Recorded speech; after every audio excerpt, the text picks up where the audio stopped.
జన గర్జనకు వచ్చినటువంటి మన పార్టీ బీఆర్ఎస్ పార్టీ రథ సారథి తెలంగాణ బీఆర్ఎస్ పార్టీకి ఆశా కిరణం మన బీఆర్ఎస్ పార్టీ వర్కింగ్ ప్రెసిడెంట్ అయినటువంటి కేటీ రామారావు గారికి మీ చప్పట్ల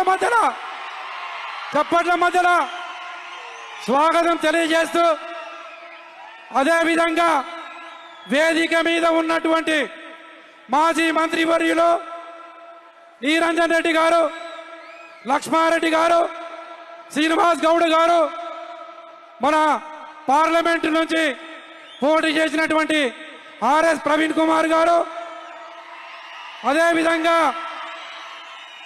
ఎమ్మెల్సీలు, మాజీ ఎమ్మెల్యేలు, అన్ని హోదాలలో ఉన్న ముఖ్య నాయకులకు వేలాదిగా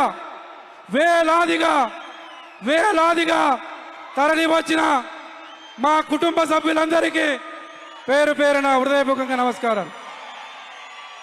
చాలా సంతోషం.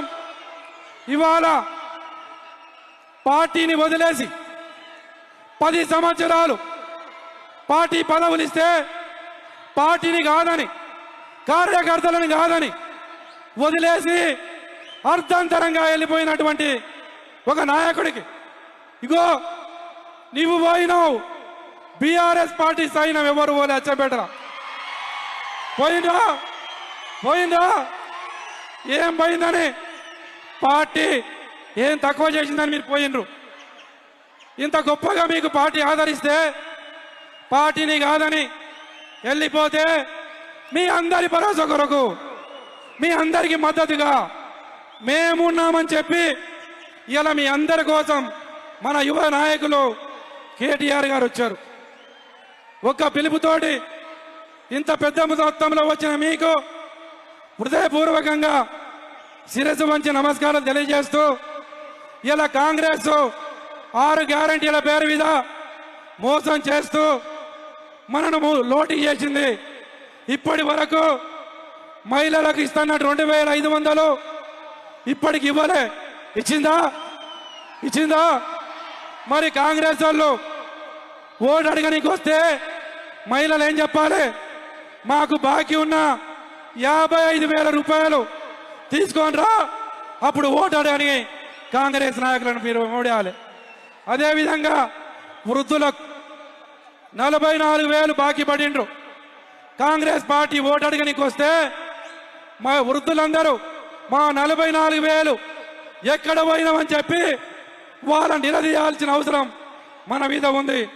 అదేవిధంగా వికలాంగులకు 44,000, అదేవిధంగా రైతులకు 4 ఎకరాలు 76,000 రైతు బంధు పేరు మీద బకాయి ఉన్నారు. ఇప్పటికి నిరుద్యోగ వృత్తి 88,000 ఇంకా వాళ్ళు బకాయిలు ఉన్నారు. మనకు విద్యార్థులకు స్కూటీలు రాలే, నిరుద్యోగులకు 2 లక్షల ఉద్యోగాలు ఇవ్వలే, ఉద్యమకారులకు 250 గజాల స్థలం ఇవ్వలే, ఆటో డ్రైవర్లకు 24,000 ఇవ్వలే, కళ్యాణ లక్ష్మితో పాటు తులం బంగారం ఇవ్వలే. అందుకే మీకు చెప్పేది ఒకటే, ఇవన్నీ రేపు కాంగ్రెస్ పార్టీ వాళ్ళు ఓటు అడగనికి వస్తే వాళ్ళని ఇవన్నీ అడగాలి. అడిగి మన ఇంటి ముందుకు రానియకుండా తరిమి కొడదామా లేదా? ఒకసారి మీరు చెప్పండి. కొడదామా? తప్పకుండా కాంగ్రెస్ పార్టీ భూస్థాపితం అవుతుంది. ఇక్కడ నల్లమల బిడ్డని చెప్పుకునే ఆయన సొంత నియోజకవర్గంలో 2 సంవత్సరాలు కాలేదు నీ ప్రభుత్వం ఏర్పడి.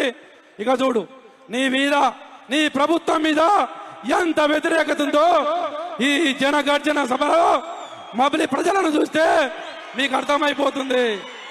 ఇక్కడే రేవంత్ రెడ్డి గారు మీ నియోజకవర్గం, మీ సొంత నియోజకవర్గం నుంచే నీ పతనం ప్రారంభమైంది.